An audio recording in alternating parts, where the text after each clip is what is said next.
Regardez, regardez ce que Sméagol a trouvé.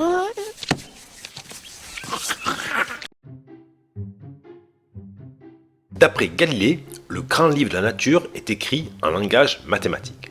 À travers cette capsule, nous allons aborder un chapitre de ce livre consacré au titrage en chimie.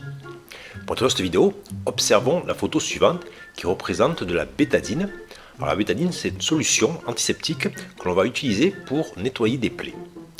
Et le principe actif, la substance active de la bétadine, c'est ce qu'on appelle la povidone iodée. En fait, il s'agit d'un complexe formé par l'association d'une molécule de povidone et d'une molécule de diode de formule chimique I2. Alors sur l'emballage, vous voyez là apparaît un 10%. Alors, nous allons nous poser la question, donc que signifie ce 10% et surtout, est-ce qu'on peut le vérifier en utilisant un titrage? Pour répondre à ces questions, nous allons d'abord définir ce qu'est un titrage en chimie. Ensuite, nous verrons ce qu'on appelle l'équivalence au cours d'un titrage. Et enfin, nous verrons comment détecter ou repérer l'équivalence au cours d'un titrage. Quelle est la différence entre un dosage et un titrage? Alors commençons par définir ce qu'est un dosage.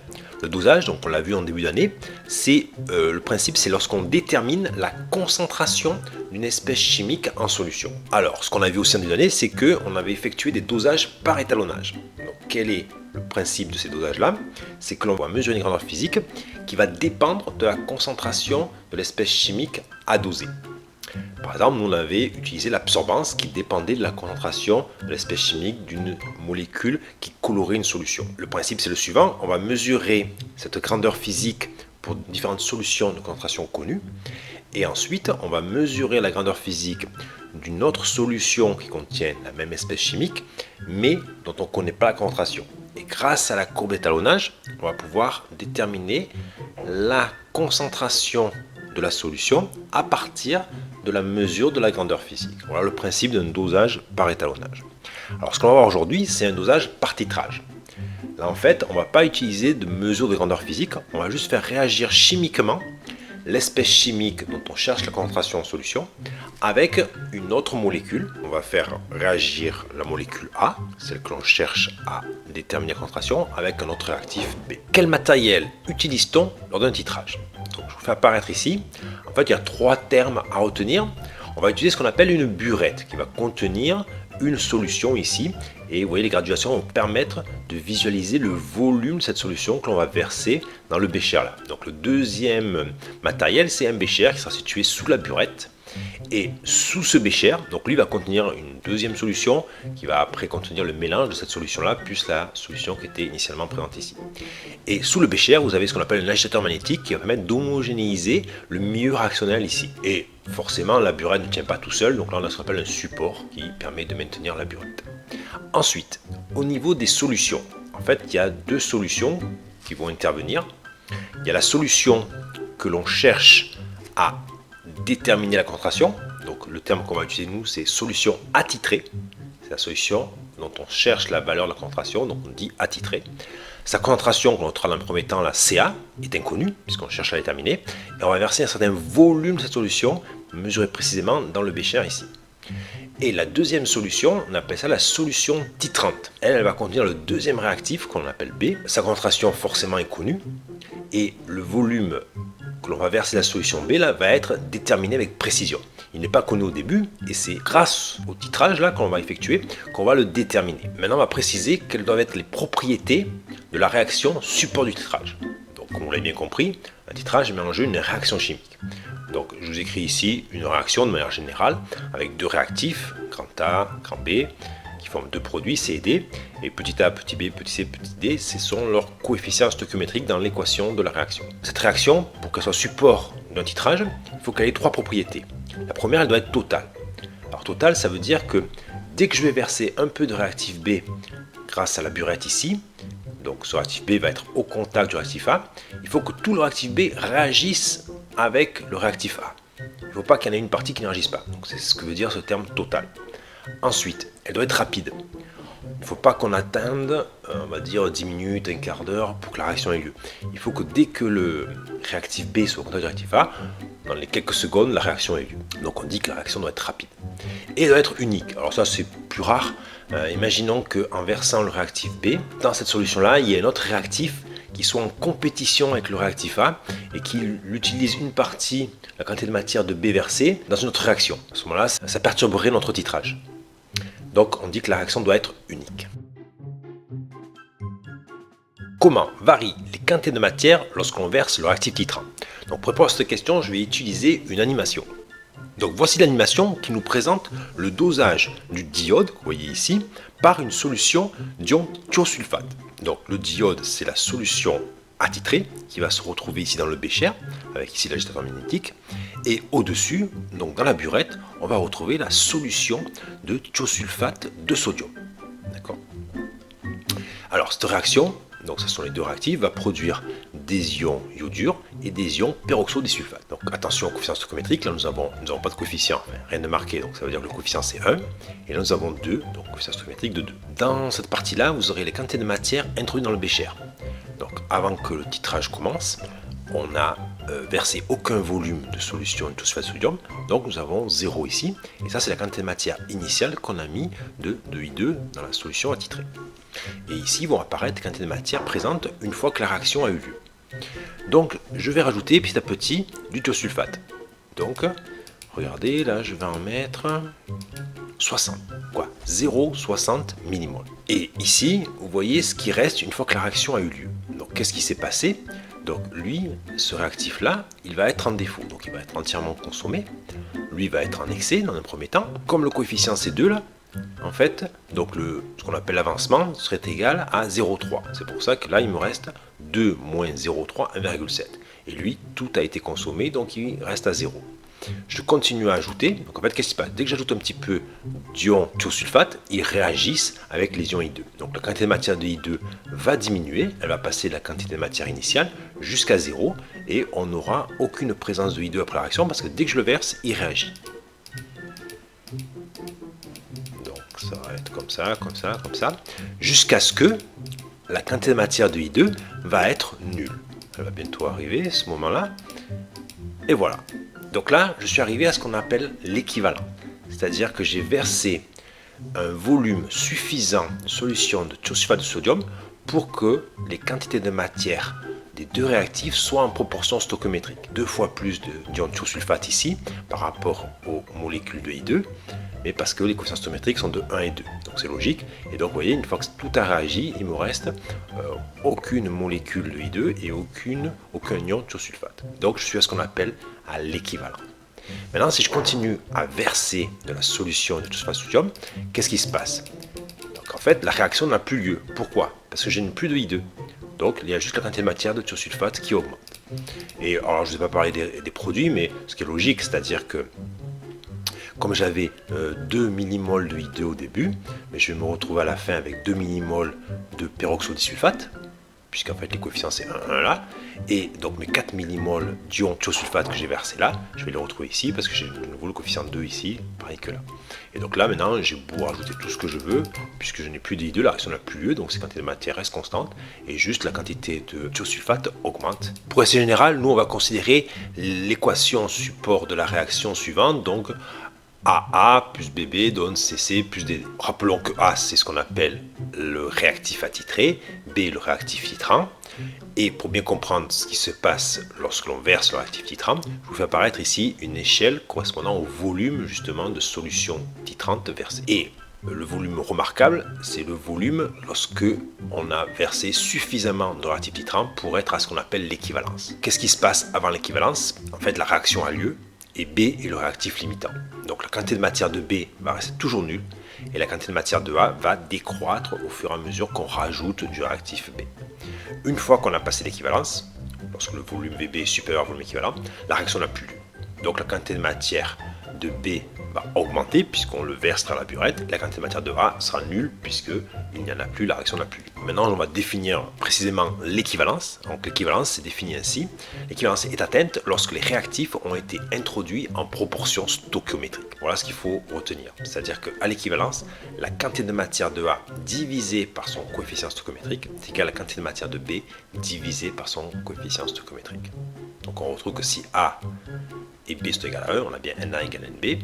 Et comme dans l'exemple avec l'animation, on avait petit a qui était égal à 1, petit b à 2. Donc c'est pour ça qu'on a versé 2 fois plus de B qu'il y avait de A initialement dans le bécher pour être à l'équivalence. Le but d'un titrage, c'est de déterminer une concentration. Donc on fait apparaître ici la concentration en remplaçant la quantité de matière par la concentration fois le volume. Donc on remplace Na par CaVA et NB par CB fois le volume équivalent.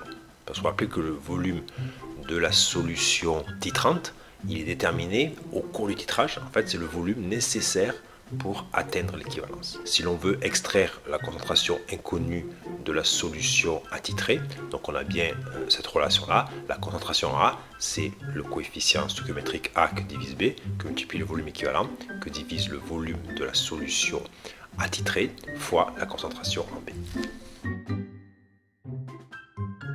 Comment sait-on qu'on a l'équivalence? Alors, il existe plusieurs techniques.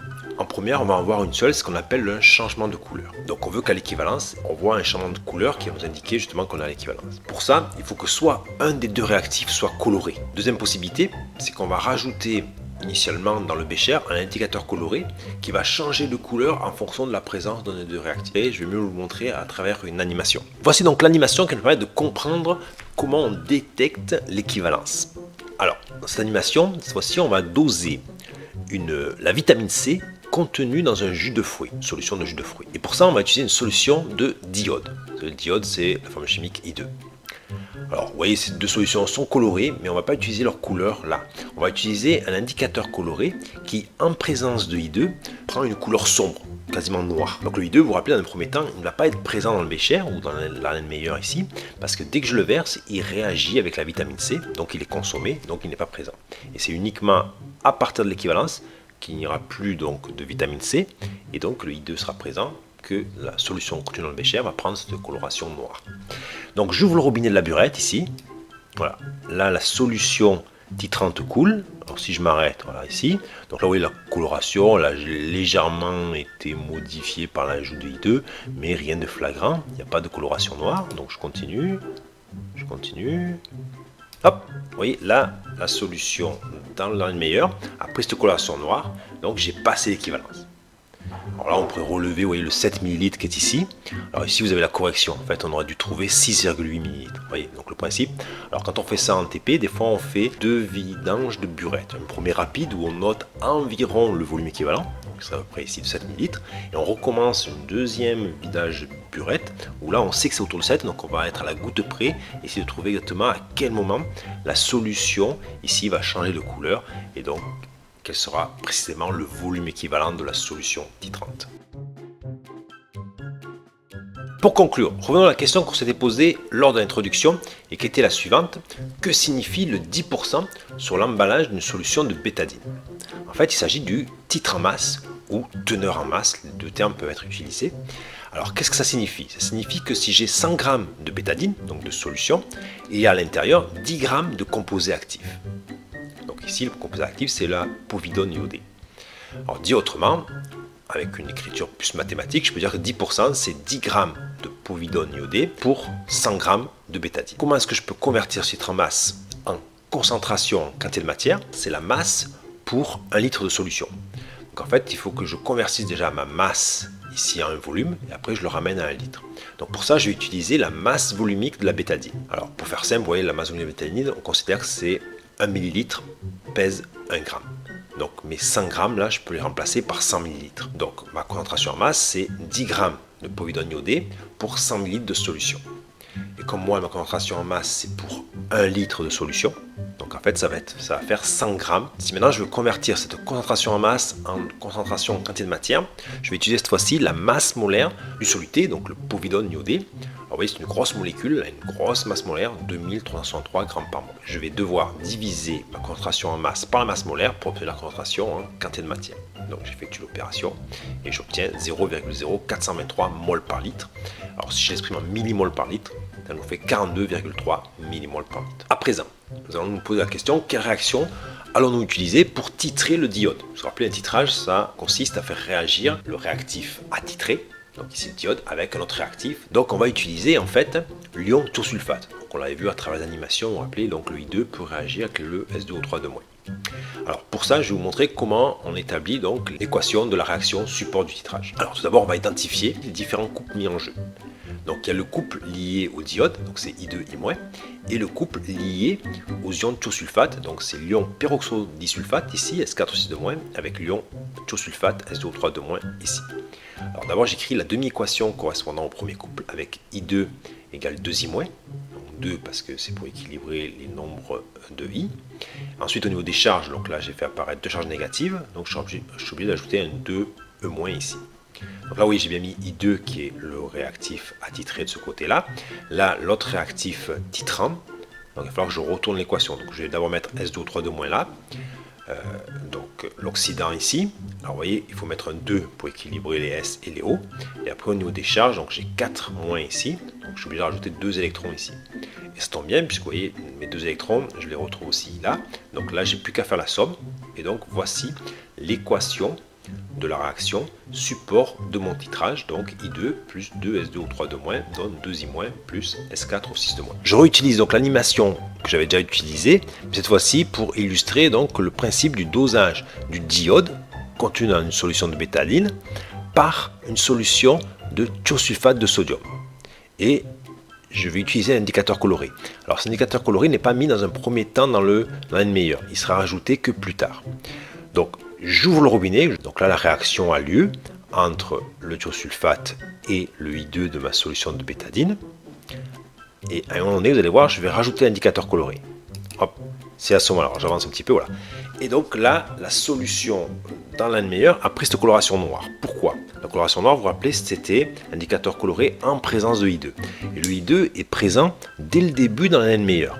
C'est pour ça que si je l'avais versé au début, la solution aurait pris cette coloration noire. D'accord? Et donc l'équivalence va être détectée lorsque cette coloration noire va disparaître.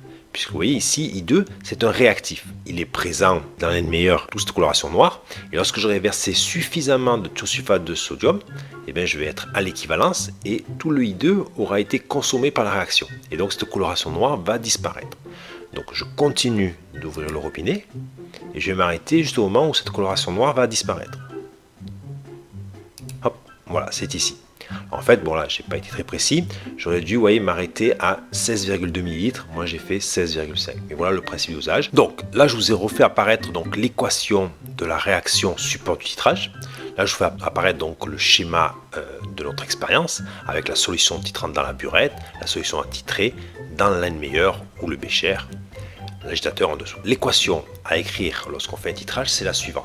Vous devez toujours préciser qu'elle est valable qu'à l'équivalence. Donc à l'équivalence, la quantité de matière de I2 divisée par son coefficient stoichiométrique, qui vaut 1 ici, est égale à la quantité de matière d'ion thiosulfate divisé par son coefficient stoichiométrique qui vaut 2 ici. Une fois que vous êtes là, vous remplacez les quantités de matière par le produit, la concentration fois le volume. Donc on obtient ceci. Donc là vous mettez bien, faites bien apparaître V de I2, mais là vous ne mettez pas V de S2O3 mais volume équivalent. Parce que c'est un volume particulier, c'est le volume que l'on a mesuré lorsque l'on a détecté l'équivalence dans le bécher ou l'anne-meilleur ici. Ensuite, on va isoler ce que l'on recherche. En fait, nous on recherche la concentration de la solution en I2. Donc je peux dire que CI2, c'est 1/2 de fois le volume équivalent que divise le volume de I2 fois la concentration d'ion thiosulfate. Alors là, je vous fais apparaître les valeurs numériques. On avait mis dans l'animation 10 ml de I2. On avait une concentration en thiosulfate de 5,010 puissance moins 2 mol par litre. Et on avait mesuré un volume équivalent de 16,2 ml.